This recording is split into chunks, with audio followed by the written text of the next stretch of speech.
Welcome, everybody, to another episode of So What Is Your Point? I'm here with my partner and friend, Stephen Moulton, and we are talking today about how to deal with the question, tell me about yourself. This is so critical to anytime you would go on an interview or in a business situation.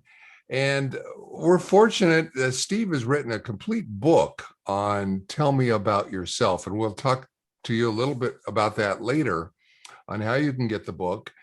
But now let's talk about some of the lessons from his book. And Steve, why don't you kick us off? All right. Well, it's interesting to me. So let me ask this question. When someone asks you to tell me about yourself, or what do you do? What do you say?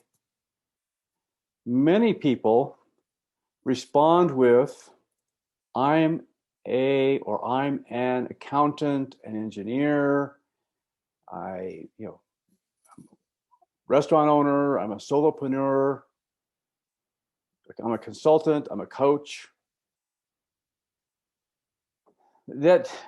That's totally accurate, but absolutely useless.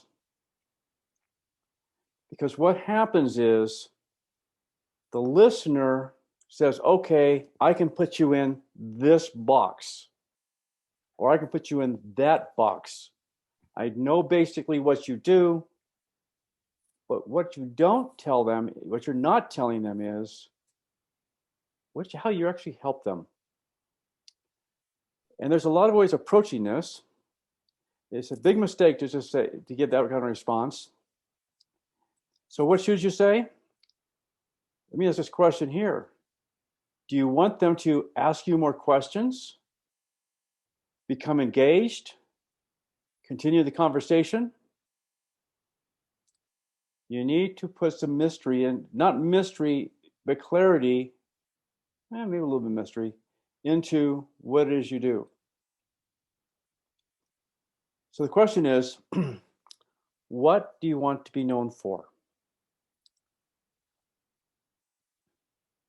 All too often, we don't really share what it is we're doing to help that individual. So first, we want to define your unique problem-solving ability. What does that mean? If you would, make a list of 10 or 12 things that you've done in your career that you're really proud of. Successes that you had, things that you've done that made a difference to someone or to an organization. Then take that list and look for something in that list that you love to do that you're really good at fixing, or you're really good at solving, or you're really good at getting done, or creating. This is where your sweet spot is going to have to be. So it's the problems that you solve for people, right, Steve? It's the problems that you solve for people. But it's not just the problems. You might be really good at solving a problem, but you hate doing it. Early in my career, I worked for a little company out in California called Lockheed. I was really good at doing terminations of employment. I hated it, but I was really good at it. Out of the hundreds of people I had to terminate when I was in human resources, I can count on one hand the number of people that were really, truly angry when they walked out the door. But I hated doing it. So that though I was good at doing it, solving that problem for the people I served, it wasn't really a sweet spot for me. So you want the things that you really enjoy doing and that you're really good at. The next thing you want to do is start thinking about and identifying a typical problem that your target market struggles with that relates to the problem you're solving. So for instance, could be solving the problem of helping managers hire and keep really good people, or helping leaders deal with stressful situations in an effective manner. The typical problems they're solving that they have that you can solve. And then craft a couple of examples of when you solve that kind of problem for someone. And next week, I'm going to tell you how to craft that example. But you want to have some ideas on examples that you can share. And then you begin your response to the question, tell me about yourself, or what do you do? You begin it with a question. And it sounds something like this. Ever notice that many leaders just struggle with hiring and keeping really good people? And then you shut up for a minute and let them think. Because if they're a leader or they're in an organization where their leaders are struggling with hiring and keeping really good people, that struggle aspect, the key word there is struggle with hiring and keeping really good people. That evokes a sense of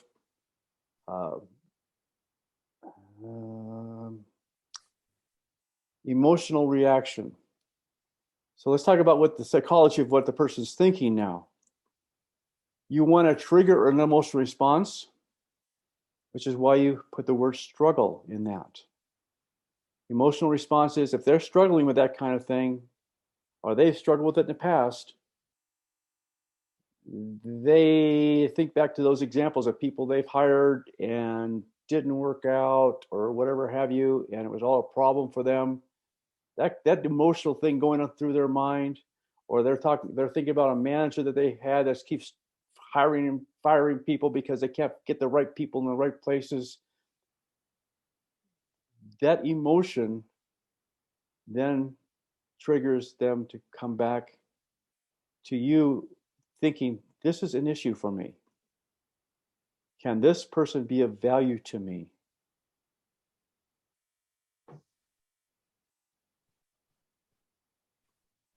So what's your point?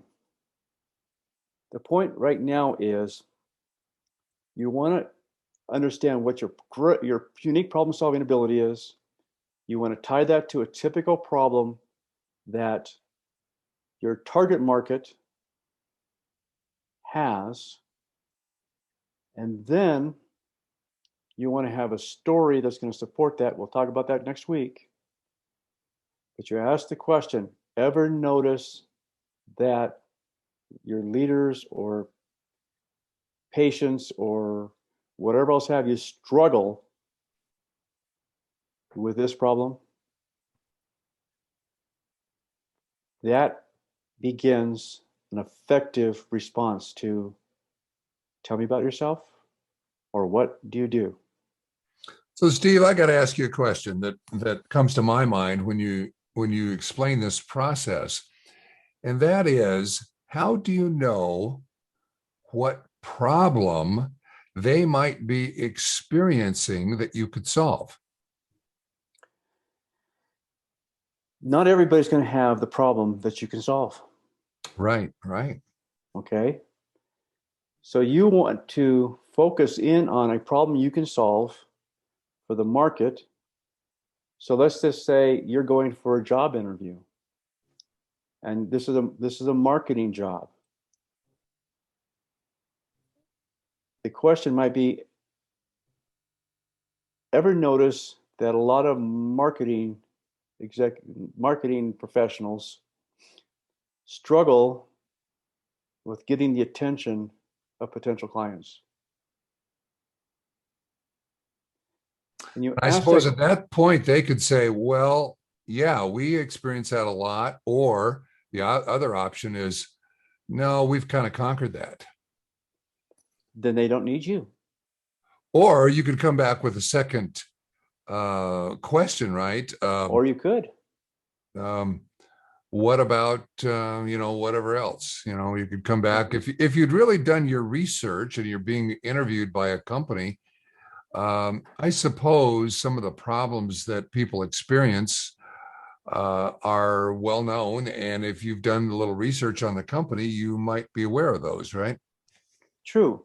But the other thing too, if you know that this company does a lot of SEO or online lead generation, that kind of thing, you could say, ever notice that a lot of marketing professionals are either good at marketing or good at lead generation, but typically not good at both? Okay. That's what makes me different. I can do both. Right. Let me share an example. Now we'll talk about next week.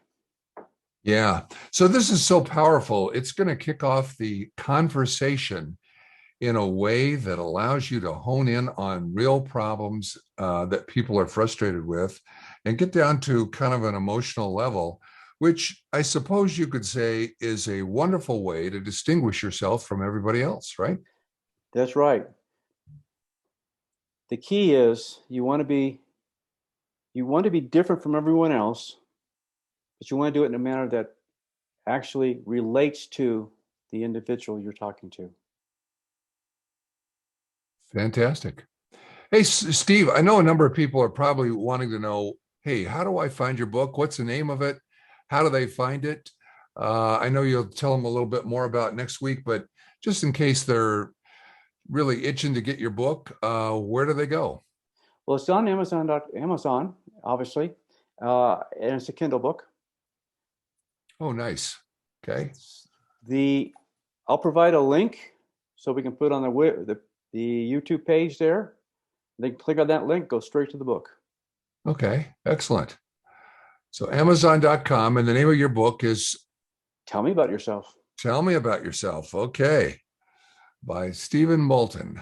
Obviously, excellent, excellent title. And really, I got to think that this is a book that will help a lot of people in various different ways, either finding a job or just having better conversations with people so people get your point.